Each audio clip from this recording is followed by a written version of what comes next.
Welcome to CEASEFIRE, where we seek to bridge the divide in American politics. I'm Dasha Burns, Politico White House Bureau Chief, and joining me now from either side of the aisle, two guests who have agreed to keep the conversation civil even when they disagree. Pennsylvania Democratic Senator John Fetterman and Alabama Republican Senator Katie Britt. Thank you both so much for joining me today. Thank you for having us. You two have a friendship that's become a little bit famous, actually. I want you to take a look at this headline from AL.com. They write, the friendship between Senator Katie Britt and John Fetterman, her Democratic colleague from Pennsylvania, began when the pair were at freshman orientation. Yeah. Walk me back. Oh, yeah. This was, I walk in and there was a guy bigger than me. I felt like petite. I walked up to him. You found someone bigger than you. Oh, I mean, he's a gigantic man. And he's just turned out to be like the nicest guy. I mean, truly. And that guy is? Yeah. That guy is my husband, or better known as the big unit. unit. Big unit. Yeah. And then I'm like, big unit. So he, we were trying to trade Mike. No, but seriously, John always puts it at a trademark when we have a text with Wesley and Giselle and John and I, and Wesley always trademarks it. John does when he calls him the big unit. But no, truly, they're both lovely people, and immediately, during the orientation, it just kind of clicked, and then it just kind of grew from there and then, when I checked into Walter Reed. She visited me as well too, and then that's been consistent over the last 3 years. And we try to work together on, like a political thing, but on a personal level, it just reminds people that we all don't hate each other. We're all just, like we're actually favorite people. And he'll stop by my office, or we'll just kind of. So yes. It's not as I mean, it is very polarized town, but at least in this case, I know. Yeah, and that's it. Like John said it best. I mean, we walked into orientation and we immediately connected, both with Wesley and John and Giselle and I, and even Wesley and Giselle in the spouse program during orientation. And this whole thing, you kind of walk into the United States Senate, and regardless of what you did before, there's so much to do and to learn. And when we got to our very first office, John and I were stuck in the basement of Dirksen together. It was so glamorous being a U.S. Senator. That was part of my undoing, where I'm like, oh my God, I'm in a basement, and in this terrible. What is Congress? It is what happened to me? That's how they humble you. They put you in this basement. It has cinder block walls, no windows, and a lack of air conditioning. And they're saying, welcome in the middle of January. And meanwhile, you hear, I'm sure before you join, you're seeing all of this polarization, all of this partisanship. So how much of a surprise, how refreshing was it to so quickly become friends with someone across the aisle? To me, it showcased the very best of America. People who have very different political views on a number of issues, but saw each other as people and got to know each other in that way as well. And so getting to know John and Giselle, getting to hear about their kids, this is also another demographic that is not necessarily represented a great deal in Congress, or particularly in the Senate, is people who are raising children in our home states. And so that's something else that we bonded over. Not just, we'd go to committee hearings. We were both on the banking committee, and I remember sitting in the ante room, which is the room right outside of the committee hearing, and talking about the vote schedule. And there's so much of being a parent where, people, we obviously raised our hand to do this, but our kids did not. Yeah. And I think that has also been a bond too, about how to balance making sure we're present for our children and doing everything we can for our constituency, and also the perspective that it brings to a number of issues being parents. But all of that to say, it has been one of the best parts of being in the Senate is friendship with John and the work we've been able to do together. Yeah, and Senator Fetterman, for you to have someone across the aisle who has stuck by you to the point where she visited you in the hospital, and at a time when you struggled with depression, with adjusting to life in the Senate early on. How important did this friendship become? Oh, it's very affirming, and just like that. And just immediately, it's just how, I mean, there wasn't media there, it wasn't a story, it wasn't anything. I mean, she just did it on her own. I mean, that kind of a thing. And it wasn't publicized or anything. She just wanted to visit. So of course it meant the world to me at that time. And now, you know, the things get more and more kinds of ugly, you know, in town. It's like there's a lot, you know, I think we should do more like this. And now we're only the first year, you know, now I'm not sure the direction the town is overall going, but you can't forget that we, you know, we need each other, you know, politically, and we have to find a way to get together. And I represent a very, very purple state, and I can't forget that my neighbor might have a different views on things and that thing, and we have to find a way forward. And then that's been my struggle this year, just trying to do that. He's been great. Well, and you have, I mean, you've gotten criticism from a lot of folks in your own party for some of your work across the aisle. Really? I haven't heard. I can send you a couple of headlines. But yeah, how do you navigate that? And what does this relationship say about the importance of reaching across? It started the first, you know, just when I visited Mar-a-Lago and I had dinner with the president at that time. Immediately it kind of started there. And it's how interesting is that I took a lot of flack. Just, I mean, I'm not sure why. I mean, he invited. Yeah, were you surprised by the backlash, the amount and the level of it? Or just, you know, but there was no backlash when Madame visited there. You know, like that's actually true. I mean, think about that. Like John goes and visits the president. The president, I mean, the man who has just been elected, you know, by the people of this country to serve in that role, gets that pushback. But then, to your point, when Madame goes in, there was no backlash. There was no backlash. That's kind of like this weird standard where for that. And again, it's perfectly normal to go visit. You know, it's like, why wouldn't you have a conversation, you know, with the president and then it's like, oh, you are kissing the ring, or no? It's like he invited me, and we had a normal conversation, and I would describe it as, like I said, cordial overall, and then it started. But you will talk to anyone. That is one of the most, I think, refreshing things, both about our friendship and both about our approach. But I mean, you believe in talking about issues and working through them, and honestly, that's what we have to do. I mean, think about it. If we're not having a conversation, we will never have a pathway forward. And at the end of the day, we've got to have a lot of tough conversations in this country. And in order to have a tough conversation that is actually going to yield results, it's going to have to be an honest one. And you are never, though, going to have a truly honest conversation with someone that you don't both trust and respect. And I think that's one of the things that I have been so grateful to John for, is we have built a relationship that's built on trust and respect. So we can have really tough conversations, and we can talk about, well, no, this perspective or no, this perspective. And to me, that's what America needs, is those conversations to be had, get in a room, figure it out, and figure out how to move forward, because the people we serve are depending on that. Well, you're no stranger to tough conversations. We just saw this year the longest government shutdown in history, and you are largely credited, Miss Katie Britt, with getting us out of it.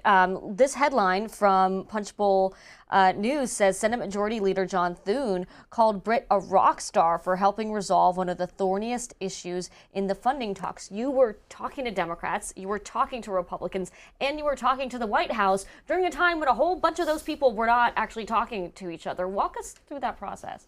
Well, first off, that was a lot of people doing a lot of things, and I credit John Thune for his leadership and Susan Collins for her tenacity and leadership in getting these appropriations bills moving, and people like John, who at the very beginning said, we are not going to put politics above people. We must keep the government open. That laid a foundation to continue a conversation. But knowing that the American people want us to get back to doing our job, and working through the appropriations process is part of that. Leader Thune had done a great job of getting bills across the floor for the first time since 2018, before the August state work period. So ultimately, working through them, pitching an idea to him, and obviously working on the other side of the aisle, sitting down with Leader Schumer about just talking about the appropriations process and trying to get that functioning again. But ultimately, we had to put together a coalition. Jeanne Shaheen, John, others came to the table, and then at the end of the day, working through kind of that last piece with Senator Kaine, which I credit. That was the only surprise, honestly. I always knew that it wouldn't be any more than 8, the minimum. John did. John called it the whole time. There were people saying there's going to be 15, there's going to be this, and John said, no, there's spot not. on. Price is Right rules and everything. I know. Spot on. It's like, and now people aren't talking. Can you imagine if it was kept shut down through Thanksgiving and right now? Can you imagine the chaos in there?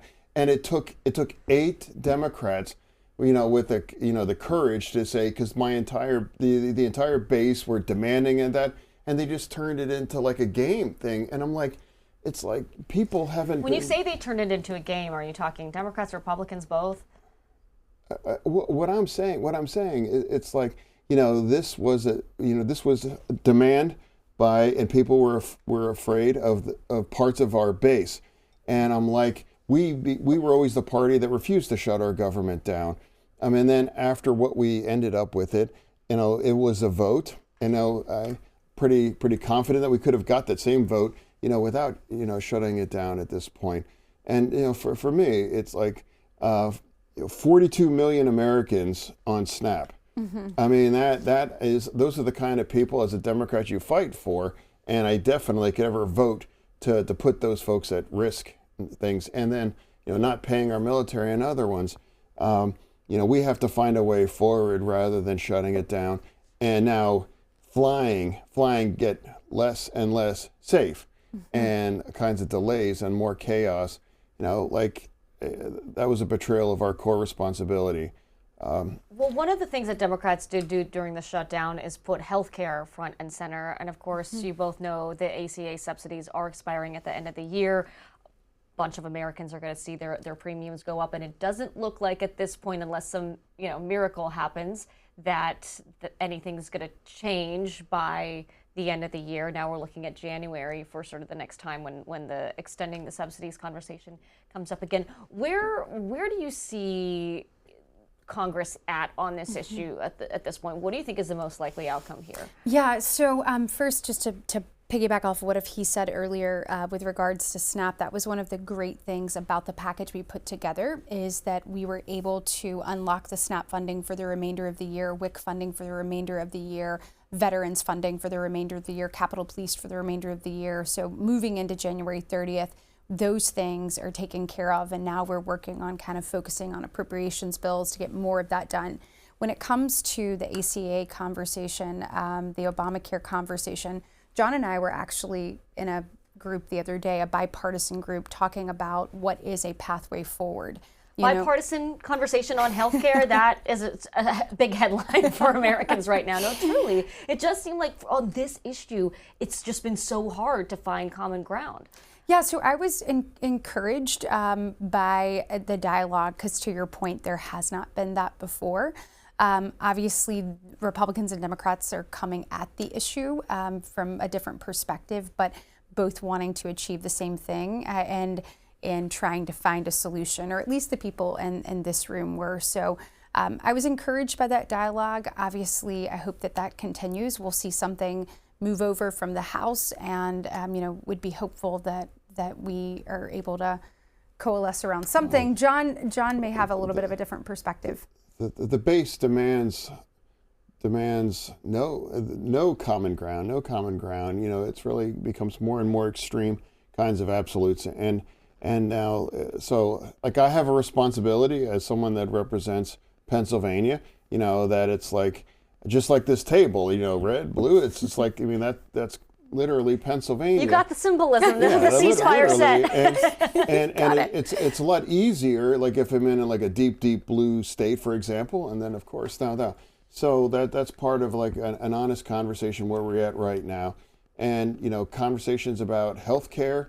There's a lot of embedded truths on it, and I want to have a vote that has a chance to pass rather than just making some kinds of statement. So the 3-year, you had mentioned in an interview recently that the 3-year straight extension you don't think is realistic. What do you think Democrats need to consider as they push forward different plans? Well, for me, I'm calling that just like a 1-year clean extension. It doesn't require any more than the minimum of the Republicans to vote for that, the ones that are the more moderate ones, the ones that are concerned about those things. And now that doesn't mean that they love, Obamacare. And it means for us that we have one more guaranteed year for this for our constituents. And then we have a long time to negotiate, like a more durable solution. Is that something you'd consider, Senator, a 1-year clean extension? So when you're looking at where we are, and this is where we just have a different perspective about it, you kind of look back to Obamacare being instituted in 2010, and then look at, needing subsidies in 2014, and then 2020. 2021, and kind of where we are now. So it's, from my perspective, it's clear that the system has failed with regards to affordability because we continue to have to subsidize it to, quote, make it affordable. So I think you kind of have two conversations here. You have the immediate conversation of what happens with the enhanced COVID premium subsidies, and then you have a larger conversation that has to be had about how do we make sure that we can deliver affordable health care. Well, it sounds like that's what John is talking about, though, right? You're talking about doing a 1 year while you figure out what else can be done. It's like, I'd like to remind, it's like this was our bill, Obamacare. Not a single Republican voted for that, right? That's right. Not one. That's right. And now these extensions was through COVID, and that was designed designed to expire at the end of this year. That wasn't like a Republican thing. It was like that was the way it was designed, and now here it is. And now it doesn't require people to agree that it's all awesome, but what we can agree that there is not much time to do this, and negotiate it. I think some changes are appropriate, but for me, you don't have time, and here it is. Let's just. So I think we would have to have there would definitely have to be a cap on, right now income? you can have a millionaire that's using it like an income cap, some type of buy-in. There would have to be reforms to it to even create a transition period. I'm saying it's like I always try to run it through like a jury of a group of folks, in a Walmart parking lot in Scranton. It's like, how can I explain what it's like? It's like, hey, look, I just want to buy you one more year here now, and then we could figure out a more durable thing forward, because we all know what it is. We don't have to love it, but we know what it is, and it's just a simple vote rather than trying to figure out, because I would say if you want to get Republican buy-in, I think it's also an easy thing to say and to constituents, like, we're not going to give this to millionaires. We're going to put an income cap on it. I think the majority of America would say yes.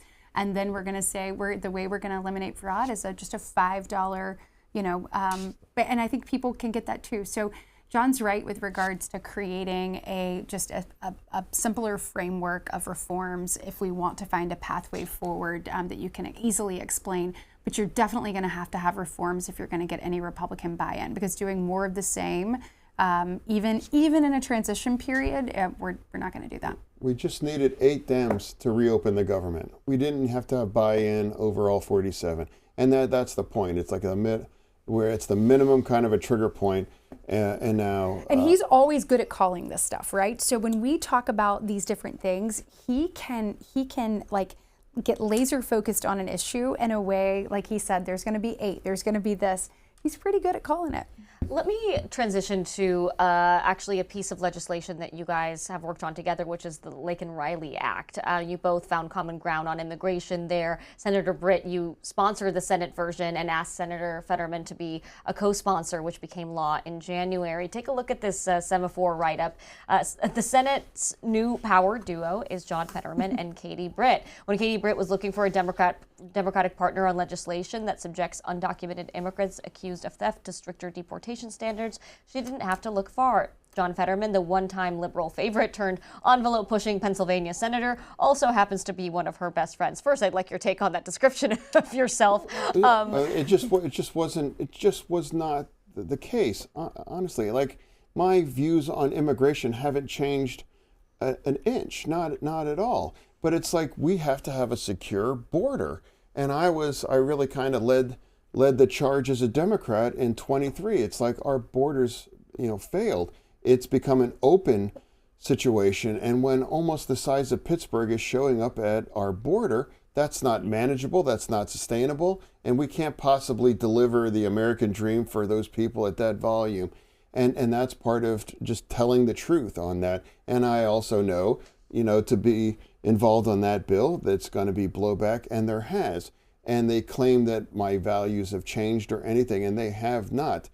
Two things are true. We can be pro-immigration, but we also need to have a secure border and make sure people that are engaging in any kind of criminal activity, it's like deport them. A majority of House and Senate Democrats voted against the law. Politico wrote in January that opponents of the bill argue the new law serves as a vehicle to bypass the right to due process and ramp up deportation of undocumented people. What do you say to that?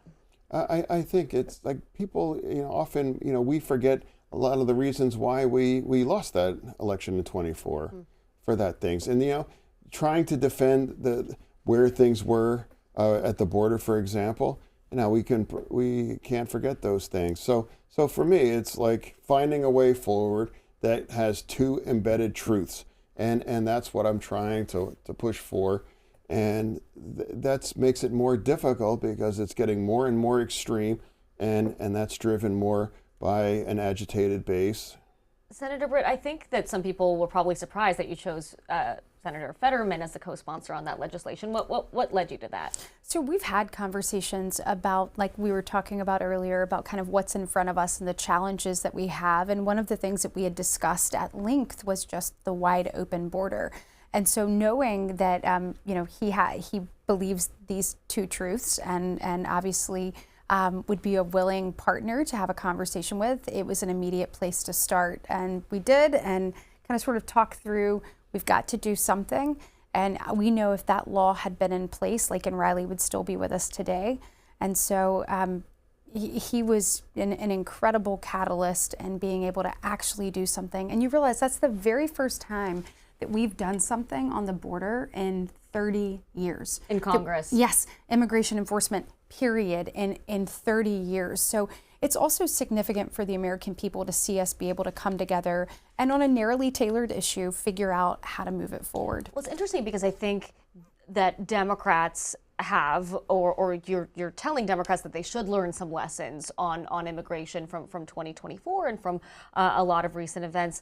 I wonder what your response is to some of your colleagues, both in the Senate and the House, talking about this administration's tactics when it comes to immigration enforcement. Here's Congresswoman Alexandria Ocasio-Cortez. What we have seen is that ICE is not overwhelmingly going after criminals. In fact, over 70% of people currently detained in detention facilities do not have a criminal record. So who are they going after? They are going after 6-year-olds in my district. They are going after students and permanent residents for their political views. They are going after Americans born and raised in the United States. So Democrats' position on immigration on the border was pretty unpopular with Americans in 2024. Some of the enforcement actions on the part of the president and this administration has been less than popular in some areas of the country. Do you think there are lessons that Republicans need to take away on immigration as well? Well, what I'm saying is I don't think I agree with some of the statistics she was referencing in that, because overall, I think it was the Washington Post, they had overall national. They drilled down on some cities, but overall national, at a national level, I think there were plenty of them that were involved on criminal, or they have a criminal conviction in the past as well too. But I don't agree with some of the tactics in targeting otherwise hardworking migrants. And I talk to farmers, and labor has been incredibly difficult for farmers as well too. And it's unsustainable when almost 300,000 people are showing up at our border. And now I don't support targeting otherwise hardworking people as well too. It's like deport all the criminals. That's reasonable,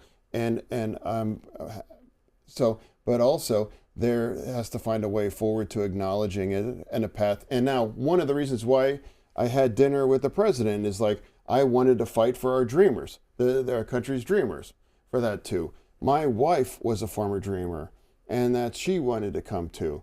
And we had a conversation. Theoretically, he's open to it. Now it didn't work out that way, but what I'm saying, it's like I was fighting for those kinds of values.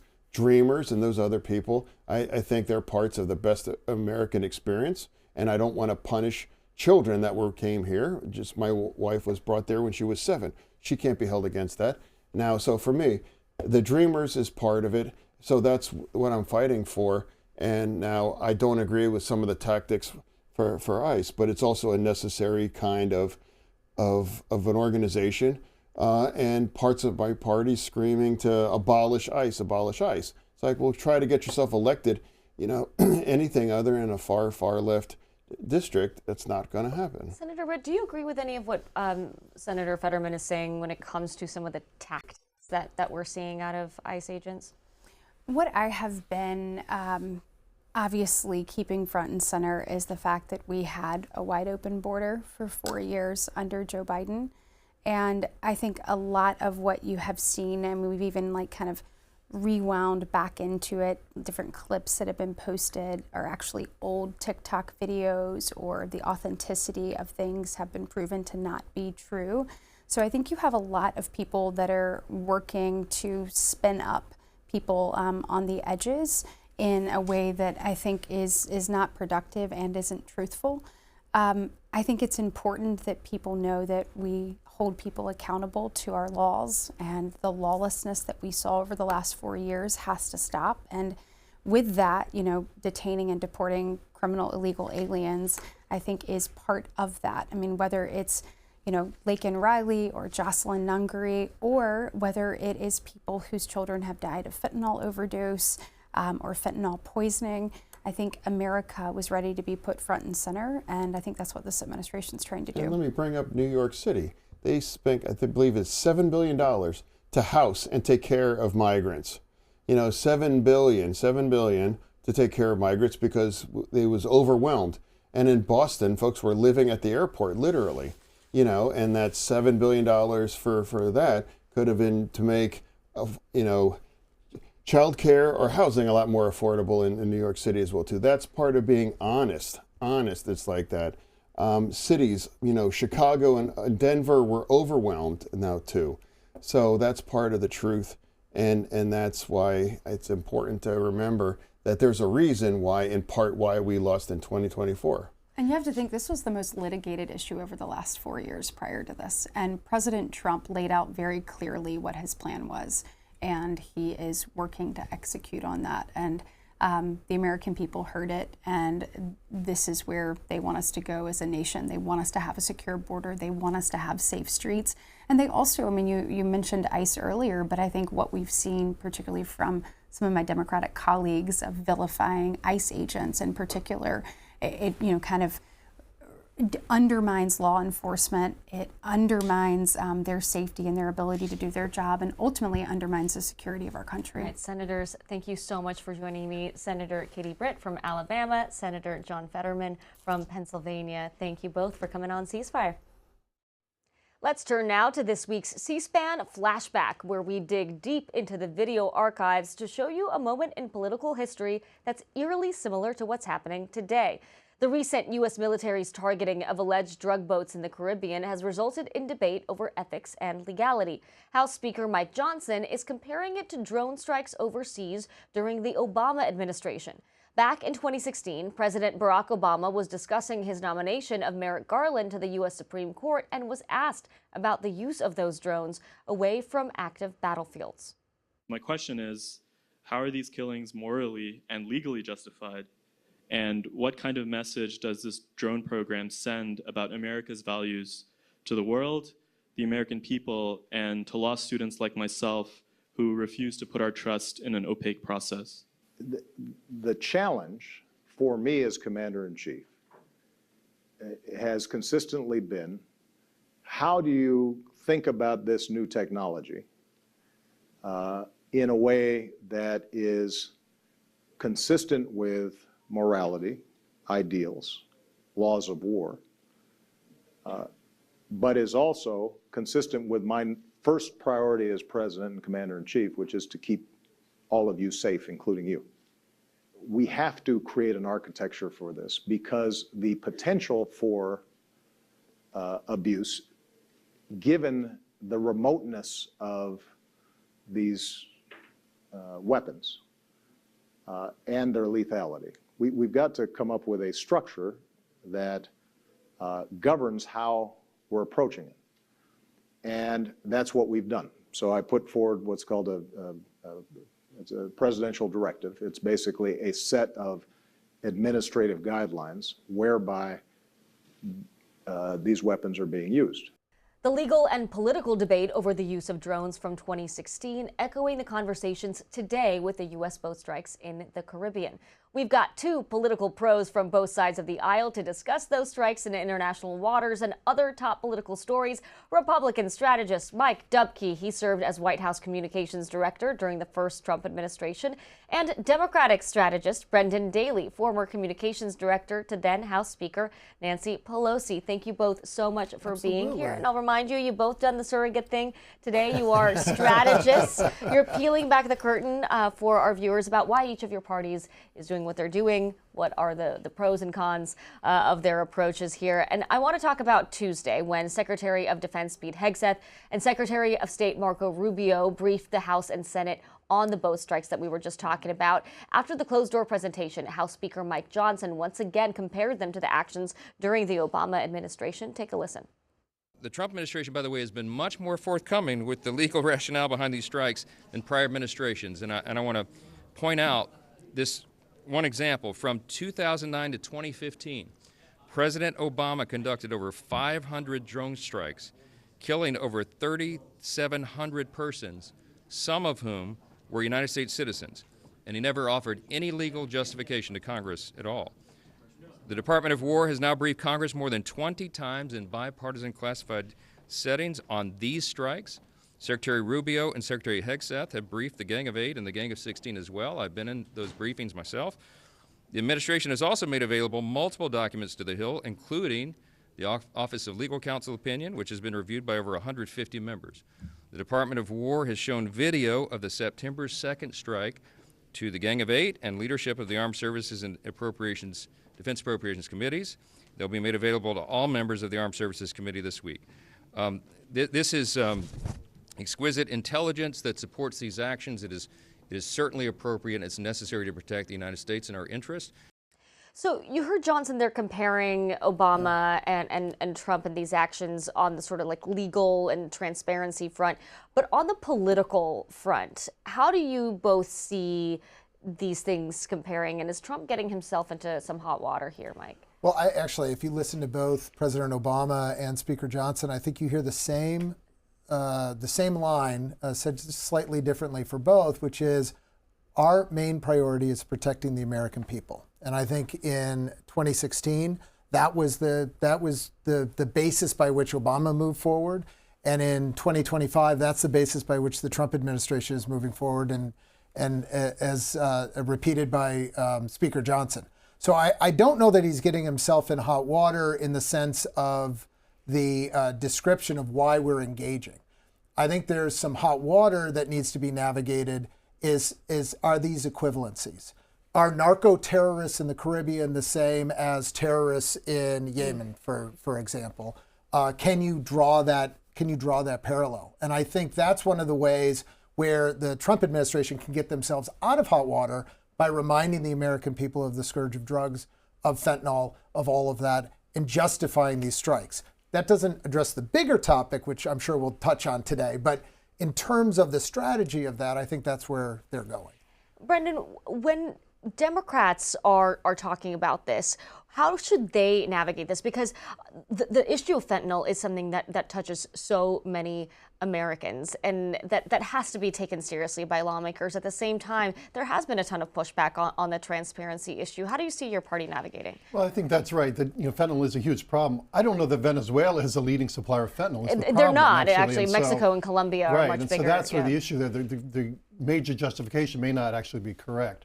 But even so, I think the party I think would understand and saying the leaders are saying it's okay if you're doing some of this interdiction, but even some of the people when they interdict a boat, then they let these people go because they actually weren't drug traffickers. So, and then the real issue was this second strike on September 2nd that Speaker Johnson referenced, where, you know, there's one thing where you bomb the boat and then there was survivors clinging to the boat, and is that legal to then kill them? And that's the question. And you know, at the hearing on Tuesday, Jason Crow, a former Army Ranger Democrat, said that he thought it was illegal and that it violated military law. So I think if the Democrats focus on what are the actual goals here, is the goals really drug war, or is this some sort of regime change? Because they seem to be hinting at regime change. If you listen to the chief of staff's interviews, he talks about that. Right, and even some of what the president has put out publicly. Mike, that brings me to you here, because I think what I've been hearing from a lot of my Republican sources is some confusion about what exactly the administration is trying to do here. Even people close to the White House are concerned that the America First priority isn't quite lining up with what he might be trying to do in Venezuela. Well, I think, from that perspective, we've got a couple of different issues here. I think one of the bigger questions to talk about is whether or not the actions of the president in Venezuela and the focus on Gaza and Ukraine and other foreign conflicts around the world, if that's taking away from one of the main tenets that folks like Marjorie Taylor Greene will talk about, that it's focused on America, make America great again. Do you put worry America that might be first. the case? I do worry that there's an attention deficit in the White House, in so much that it is causing a blind spot to some of the other issues that helped elect Donald Trump in 2024. Most notably, the economy. And I have always, and I am really not trying to be an advocate here, but having worked for the man, I was always amazed by his level of energy. So I never underestimate how much time he puts into every item, but there is a perception that the time that he has put into foreign policy has taken away from time that he could put into these economic issues. And I do think that that is an Achilles heel for this administration as we're going into the midterms. They have got to change that perception. And we'll dig into the messaging on the economy and affordability. But when it comes to Venezuela, I mean, I've heard even from Republicans in Congress that they feel like Congress needs to be looped in a lot more here. I mean, having worked for Speaker Pelosi, what do you think is the appropriate thing for Congress to be demanding here? Well, I think they are demanding what are your intentions here? I mean, because he's talked about even a possible land war and land strikes. So, and I think almost everyone acknowledges if you do that, you have to have congressional approval. You can't just do that on your own like they're doing now for the boat strikes. So I do think that there is an issue. I was actually, when Mike said that, I was thinking the same thing, that he got elected saying, I'm economy, affordability. And now he's, he doesn't really talk about what he does. He says it's a hoax or the economy is A++, when people don't feel that. And there was a good piece in the New York Times the other day saying that he's basically trying to sell the economy the same way that Joe Biden was. And it didn't work for President Biden. And I don't think it's working for President Trump either. The worst thing that could happen is Donald Trump sounds like Joe Biden. I mean, that you really don't want that to happen. And I hear that fear from a lot of operatives like yourself. Believe, the numbers are telling a different story. I mean, the economy is one of those pocketbook issues. Everyone is touched by grocery prices, by fuel prices, by energy prices, heating your home. This is not some esoteric conversation. And that's where it's a little different. It is directly connected to the voters, to the American people, unlike a lot of these foreign interventions. Right, and as Mike said, I think you can risk being seen that those are more important to you. He certainly made no secret of the fact he wants a Nobel Peace Prize, and he's constantly talking about all the wars that he's ended, and there's some debate about whether all that's really true. But I think the fact that he's getting involved here and in Ukraine and possibly just completely giving in to Russia and Ukraine, we can talk about that. That's a whole separate issue, but that's a disastrous decision, I think the in my FIFA opinion, Peace Prize is quite an award. There you so go. maybe get that and move forward. That's a big And deal. move on. Hang That's that a one up, big get that deal. framed above Yes. the Resolute desk. That's right. From a communications standpoint on the economy, look, you worked with the president. You can't really corral him too much when it comes to messaging. He's going to do what he's going to do. So what is your advice to the team around him now? So you can't. Yes and no. I will say that, again, I'm going to sound like I'm partisan here, and I am, but I don't mean it to be in this way. You guys are both partisans, but you're here to give your analysis. He is the most inquisitive chief executive that I've ever met, in a good way and a bad way. I can't tell you how often I would have been going into a meeting and he's talking on something on foreign policy that I have no idea about, and he'll just say, Dubke, what do you think about this? And you got the Secretary of State standing there, and I'm like, I don't know how I want to navigate this. So he does that to everybody going in there. And there is an opportunity to really have a conversation with him on this. But polling numbers, to directly answer your question, I think if and more as the staff in the administration go in and say, look, this is really hurting your standing, not just with Democrats and independents, but we're starting to see a little bit of erosion of the base. When you look at the polling on the economy, on immigration, and you start talking through that, that is, the president understands polls, and I think that's a good way to get through. But from what I'm hearing, that kind of has happened, but he has not been able to get off of this affordability is a hoax talking point. Like, what do you think is going on? Well, and it's two things here. The agreement is he believes it's a hoax, and the way I interpret that is that he thinks the news media and others are spending way too much time on affordability when they should be talking about a whole bunch of other issues. So when he says hoax, I think that's what he's referring to. But again, this is when we come back to the kitchen table where most Americans are focused. I think they hear that and they hear, oh, you think we're not suffering. Right. And that's the difference. Right, and that's what President Biden tried to do, and it didn't work. And I think that's why you see his numbers dropping. They continue to drop. And that has Republicans nervous for the midterms. I'm sure we'll get into that in a little bit. But look at the special elections we had last month, and Democrats did very well. And not only in the blue states of New Jersey and Pennsylvania, but even in New Jersey, which is a blue state, the numbers for African Americans, for Hispanics, they went up. And the people that he had gained just a year ago, he's lost now. And the elections are almost a year away. There's a long time things can change. But if he keeps, the thing is, when he does talk about the economy, he wants to talk about tariffs, and tariffs are not helping the economy. In fact, they're making it worse. They're the things that are driving up the prices that people are so concerned about. So his kind of solution is not going to help him. And he's got to realize that. And everything I've read about him, that's the one thing. He changes his minds on lots of things, but on tariffs, he loves them. He loves them, and they are really bad. I think it's a love word for him, if I remember correctly. It is. He used to say tariff is my favorite word, but then he said, I have to put love, God, wife above it. One of the things you talked about, the kitchen table, the pocketbook issues. The thing that so many Americans are worried about right now is healthcare, right? We are going to most likely see premiums go up. They're set to expire at the end of this year, the ACA subsidies. Speaker Johnson abandoned plans to bring the issue up for a vote. Centrist Republicans are now talking about signing on to a Democrat petition to force a vote on a 3-year extension, but that won't happen until 2026. So unless there's some miracle, Americans will see their premiums go up. Here's Leader Thune on what he's expecting. We're not going to pass anything by the end of this week, but I do think there is a potential pathway in January if Democrats are willing to come to the table with things that actually will drive down the cost of health care. Look, Democrats successfully made this a huge issue during the shutdown. Right. What's the play here now?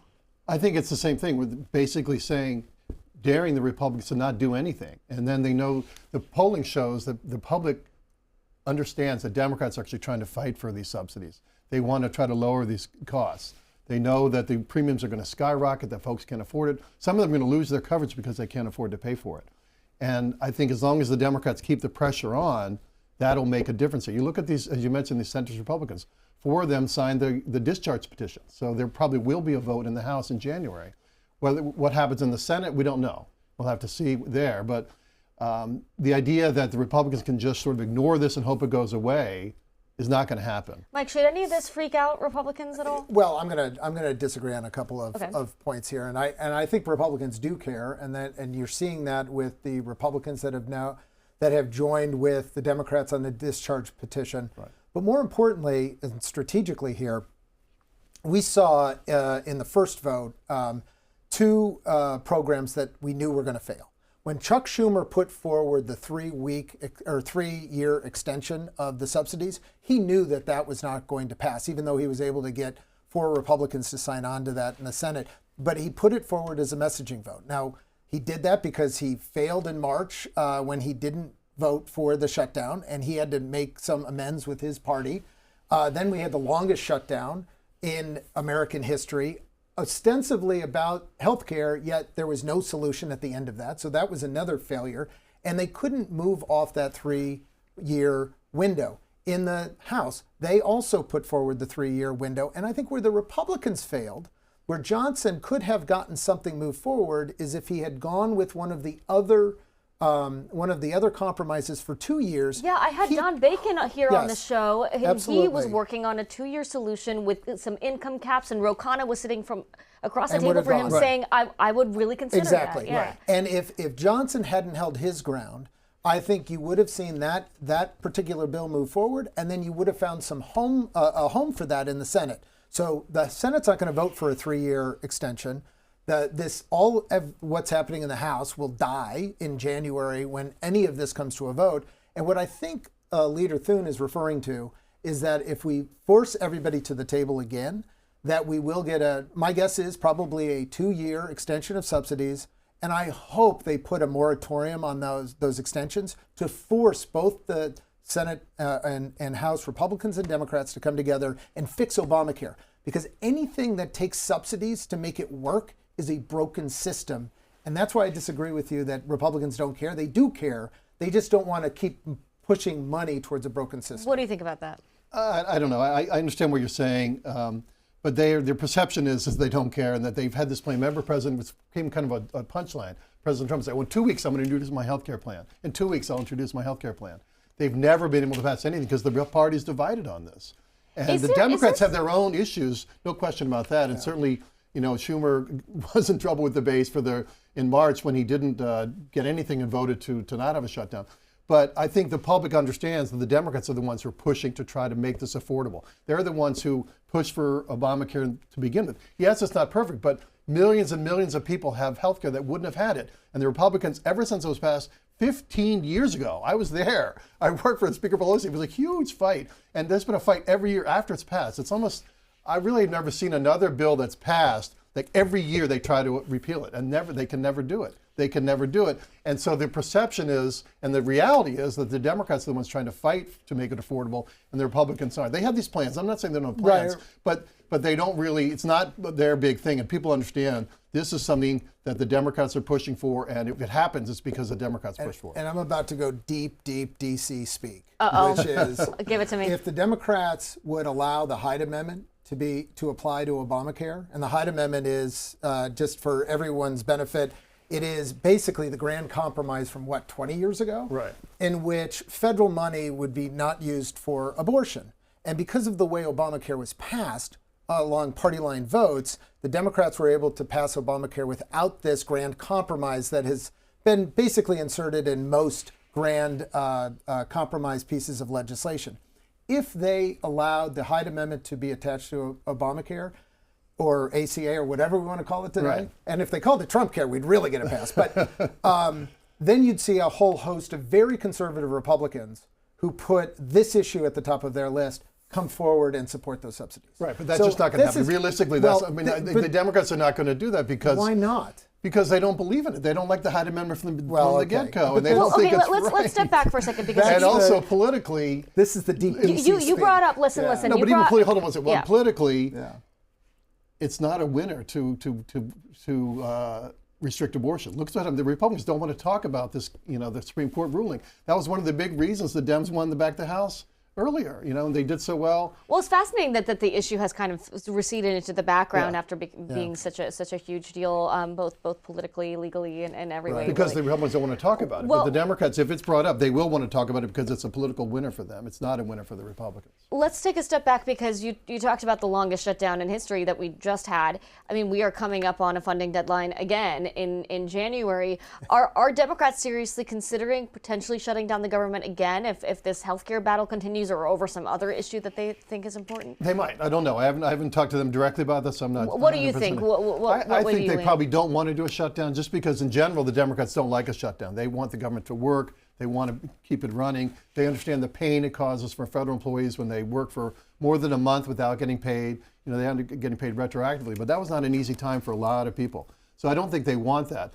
But they certainly do want to highlight these healthcare subsidies and the affordability issue, because it fits in with the issue we were talking about earlier about, in general, the economy is not affordable for everyday Americans. This is one big piece of it, healthcare, but it's only one piece of it.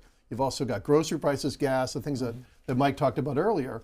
And I think they want to keep the pressure on as much as they can. And I don't think they're going to go for the Hyde Amendment. Well, first of all, I'd love to talk about gas because it's the cheapest it's been in 4.5 years. So the one thing that I think is keeping this economy afloat, even with other prices and inflation going up, is the fact that our gasoline prices are so low. And that is one godsend to the Republican Party. But getting back to the shutdown, that's an interesting question. Because if Republicans felt like they lost the first shutdown, I wouldn't be surprised if they doubled down on a second shutdown. It would be interesting pressure. What do you mean by doubling down? That they would say, okay, you want to shut down? Let's go for it. Let's do it again. Because if you believe you lost the first one, you might want to try to win the rematch. I can't let you guys go before we talk about this Vanity Fair interview. Yeah. I mean, I think at any holiday party you've been at this week, that's been the talk of the town here in DC. So Susie Wiles, for those that might not be keeping up with every minute of this conversation, she did a wide-ranging interview with Vanity Fair, the chief of staff, Susie Wiles. She offered some candid comments on members of the administration. For example, she called J.D. Vance a conspiracy theorist and said his switch from Trump critic to supporter was sort of political. She called White House Office of Management and Budget Director Russell Vought a, quote, right-wing zealot. And she also talked about the president himself. Take a look at this quote. High-functioning alcoholics or alcoholics in general, their personalities are exaggerated when they drink. And so I'm a little bit of an expert in big personalities. Wiles said Trump has an alcoholic's personality. He operates with the view that there's nothing he can't do, nothing, zero.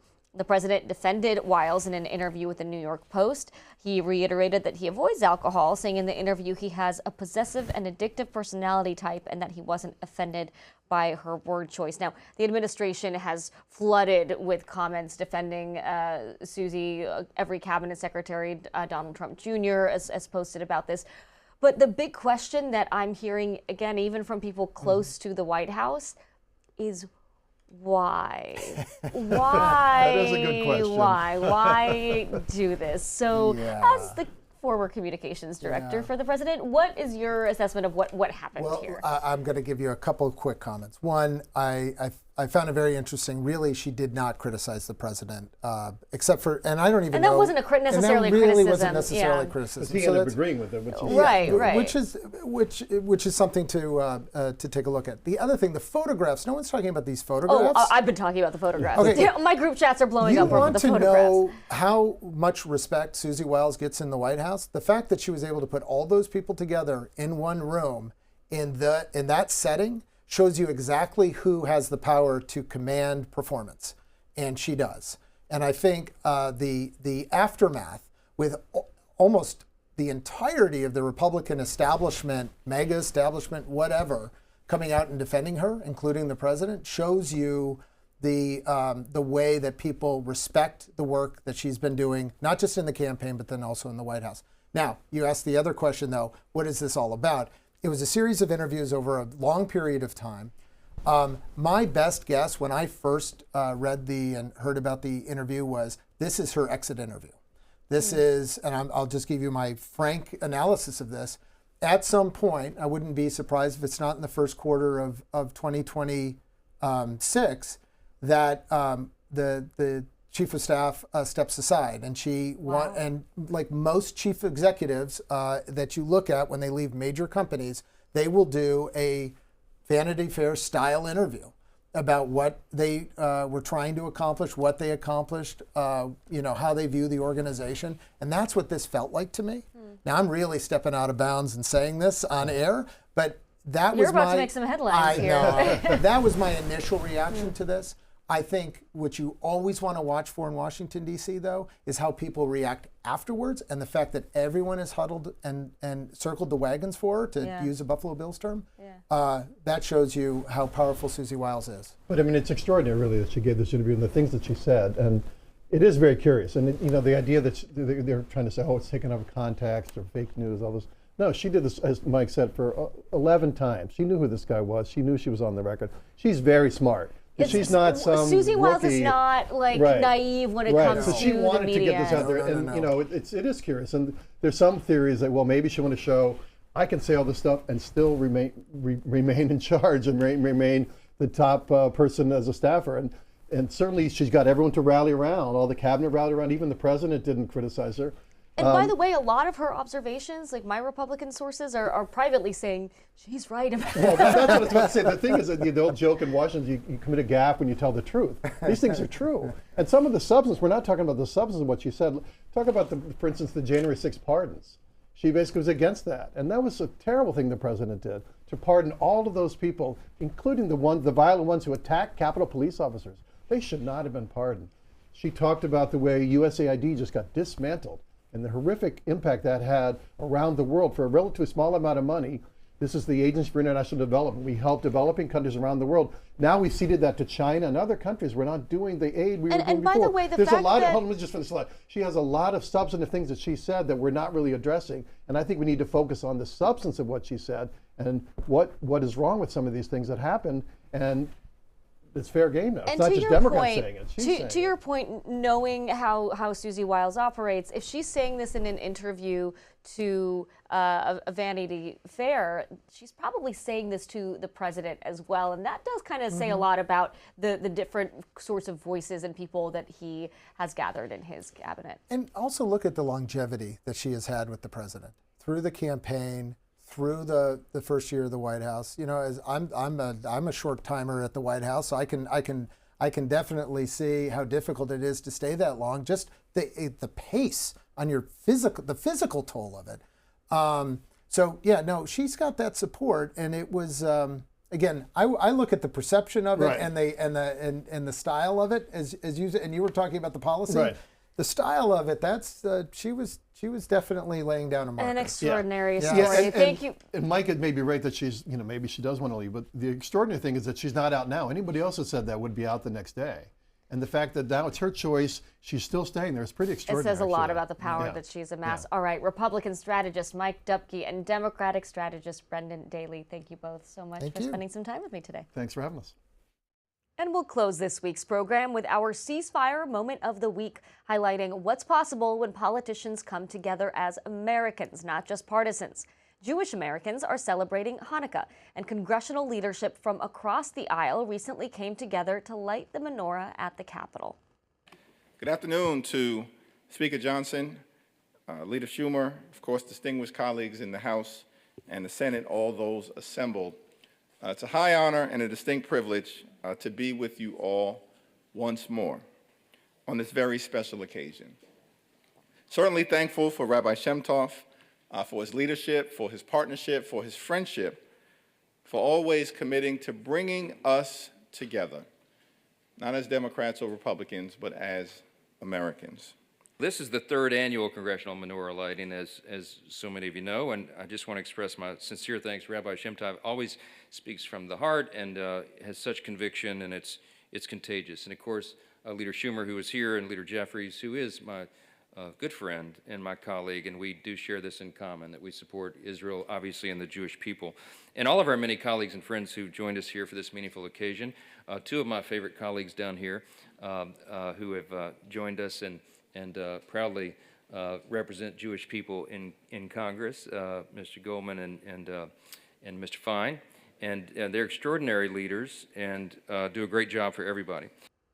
The holiday season, bringing lawmakers together, moments we love to see.